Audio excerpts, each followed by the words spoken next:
and welcome to our session where we'll be talking to Michael, and he's an advanced computer science student with advanced practice. Yeah. If you have any questions, just leave them in the comment box below. Would you like to tell us a bit about your course?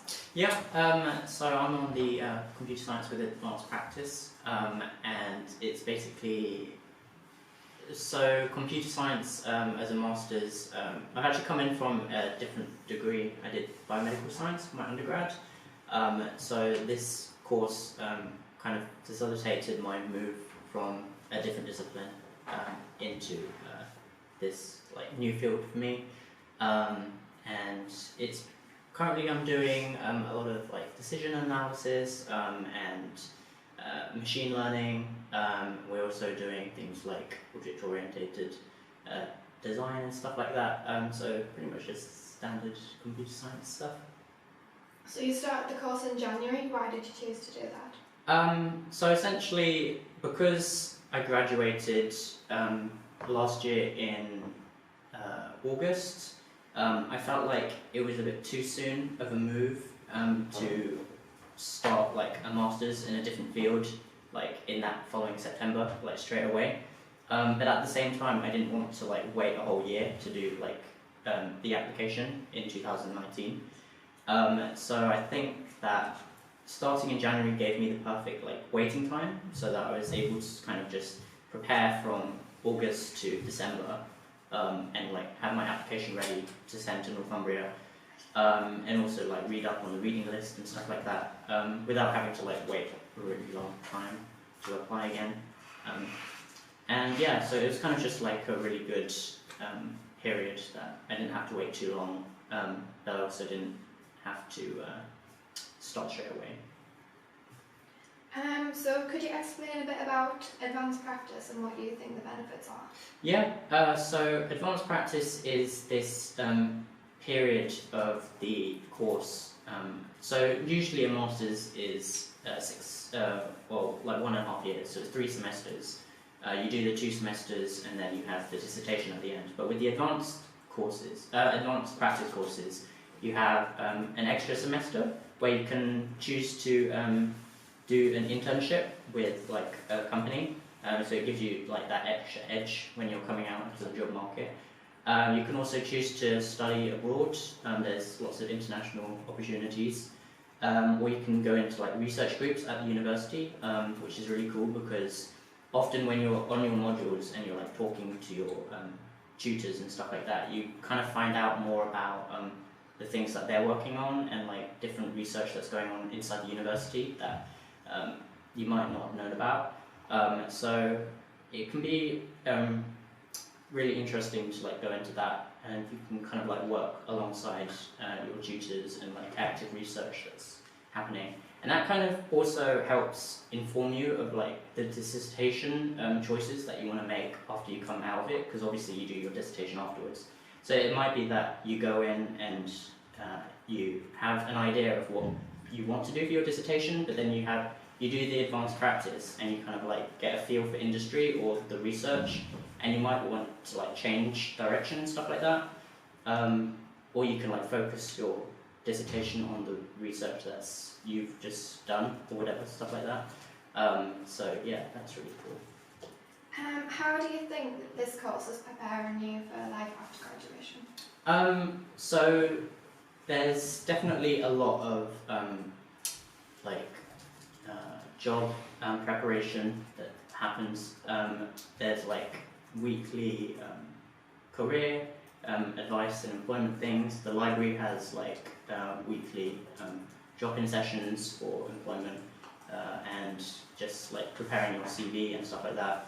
There have been a few job fairs recently on campus, so that's just a lot of employers coming in just to tell you more about their company and things like that.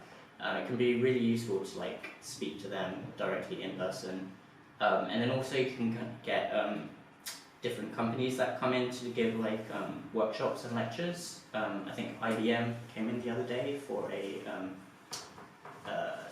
presentation that they were giving, which is really useful because you can kind of attend that and talk to them, and it's more of a specialist kind of thing. So that's really good.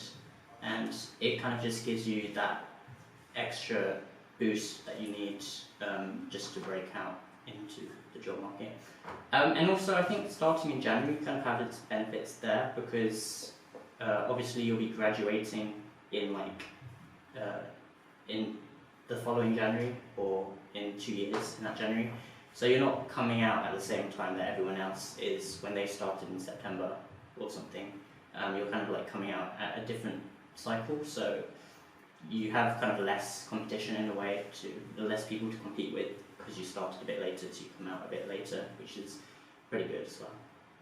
Is there any questions from the feed? Did you receive any support from the uni whilst applying? So I definitely contacted the Ask for Help. So there's a 24/7 Ask for Help service, and they were super useful in sort of just making sure that I got my application to the right place. They helped me with the accommodation. Definitely, I was unsure where I would be living, and the finances. That was also super useful. Just being able to, they have a live chat and like a phone thing that you can just call anytime, and they always direct you to the right person, which is useful. How do you find Newcastle as a city to study in? It's really good. It's definitely a very student-oriented city. There's a lot of places that you can go out to as well, so it facilitates just chilling out after your lectures and stuff like that. Northumbria, the campus itself is actually pretty much next to the town, so you can always just nip out to the town central just to if you want to get something to eat, or just pick up supplies or whatever. So that's super useful. But yeah, it's a really pretty city as well. What informed your decision when you were deciding where to go from your undergrad? You said you came from a very different subject. Mm-hmm. What factors informed your decision on changing direction? So I actually had a very specific kind of criteria just because of starting later. The two main factors was that I had to be starting in January, because obviously I didn't want to start straight away. And also the advanced practice was definitely something that I was looking at, because I felt like coming in from a different course, it would be useful to have that extra semester of the experience internship thing. So definitely the advanced practice and starting in January were two of the main criteria. What do you want to do afterwards, when you leave? So my main aspiration is to become a full stack developer, which basically just means that I'll be working on the front end, back end, and middleware with web development and stuff like that. And yeah, I think that'd be really cool. There are a few specific companies that I'd really like to work for, so fingers crossed. How do you prioritise your workload? Do you have a job as well as studying? So I do have a job at university, which is digital content creator, and that's actually really useful because it fits around my studies, so I don't have to travel elsewhere to go and work, and also the workload for that part-time job is something that I can easily manage, but just because it's kind of in small chunks, whereas it's not I have to do so and so shift per week per se. So that's definitely something that I really wanted to go for as soon as I saw that email. And yeah, it's just really easy to fit around my studies, so I definitely recommend it if you see the job advertising for that. Is there anything else you'd like to add? Any top tips that you've got for students? I'd probably say that if you're coming in from a different discipline, or if you're nervous about moving to a new place to start a new course in a different field like I did, that you shouldn't be that nervous, because I was definitely very nervous when I started, or at least when I was moving.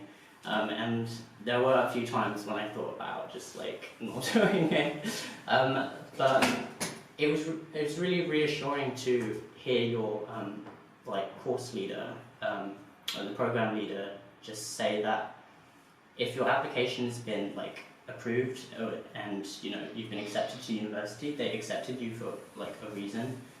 So they wouldn't do that if you know they didn't think that you could make it. So that's definitely something you should bear in mind, that you can do it and you should believe in yourself. But yeah, it's probably Good, just thank don't be you. nervous. So thank you for watching. If you've got any questions, leave them in the comment box below or get in touch at nu.postgraduate@northumbria.ac.uk. Thanks for watching.